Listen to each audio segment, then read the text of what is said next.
How are you? Paris Bouthia here, your girl. Thank you for tuning in. Thank you for subscribing. More importantly, thank you for writing to me, texting to me, calling me, and telling me what you want to hear me speak about today. So, my topic today is something that a few of you wrote to me and asked me. It's actually personal. Somebody went to my personal life and asked me, Paris, I've read your book. And after reading your book, for those who are tuning in the first time, I've written a book called The Audacious Dreamer, Life of Faith, Hope and Love. So they told me, after reading your book, I loved it. It was simple, short, but straight to the point. But then they went on to ask me, I noticed that you said you live in Canada, but you are promoting your book in Kenya. You have now started a business in Kenya. How is that working? How is long distance marriage or relationship working for you? I thought I was challenged, and here it is. So I want to share with you just a few pointers. It's a short video, so I'll just share a few, what I think that has made my relationship continue working even though it's long distance.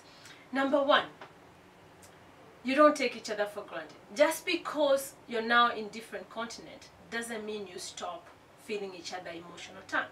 Remember, when you're away, your physical tank is not being filled. So your emotional tank needs to be overflowing. What do I mean by that? You're just listening and thinking, Paris, you crazy. What is that?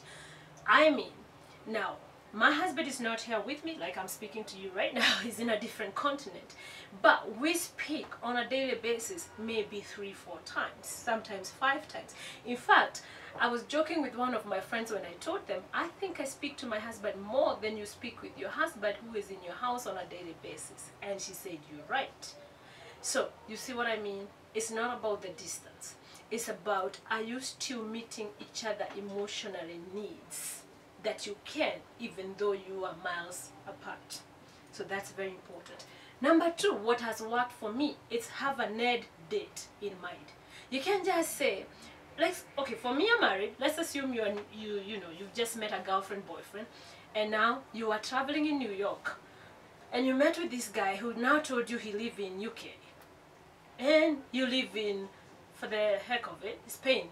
So now you live in 2 different countries. You met in a different country. How do you continue with this? How is it gonna work? And for my case, I am now going from country to country promoting my book. How am I keeping my marriage together? I think, to me, the most important thing is to have an end date. Both of you have to agree, when is this separation going to end?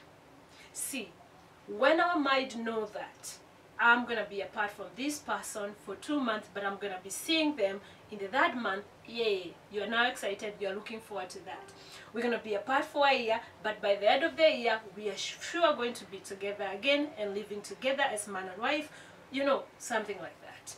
You must have an end date. If you don't have that, that relationship will start being affected, whether you like it or not. So for me, come rain, come shade, I must go home, must be with my husband in the same house every 2-3 months maximum. The most I can afford to be apart is that. Because you need to continue feeding on each other. That is why you are together anyway. That's why you have a relationship. Because what is a relationship?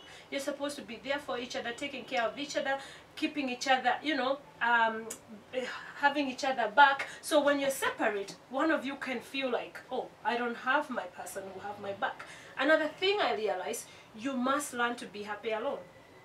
I know, I said it. Now you're like, doesn't that mean you're getting used to being alone? No, it just means you're choosing to know that you do not have to rely on your partner to make you happy. That is not fair. So yes, they make you happy when you're together. Yes, your joy is full when you're together. But one thing is, if you have a long distance relationship, you have to find a way to be happy alone for that time you're apart. You gotta find a way. Find things that you do. Find hobbies that you do that you can do alone. Another very important thing that I have done myself, that is the time to build yourself. Use the time apart to build yourself. Who are you? Learn who you are. On the process, is there a course now that you can take because now you have this free time? Maybe normally in the evening you take walks or you exercise together, and now you're alone and you're like exercising in the morning instead of the evening. What can you do in the evening that can actually grow you as a person? Do you see what I mean? Don't just sit there moaning and whining and like, oh my God, now I don't know when my partner is gonna come, I don't know what to do. No, find things to occupy, positive things to occupy your time. And to me, I thought growing myself was the most important thing. Do you hear what I'm saying? So long distance relationship can work. However, they will only work if both of you are in agreement with when is this going to come to end. Because you can't stay away forever. You know, then all of a sudden it's no longer a relationship. So those are my pointers. I hope you've learned something. I am happy that now you're making this thing a kind of dialogue where we keep on talking and sharing. And like I keep on saying, this is my truth. This is my truth. It's nobody else's truth. I want to hear your truth too. Let's keep on talking. Let's keep on learning from each other. I love you. Subscribe if you haven't already done that. More importantly, have you gotten your Audacious Dreamer book yet? If not, what are you waiting for? Come on, go get the copy and get to know a little bit of my truth in it. Until next time, your girl here, Paris Budhia. Bye.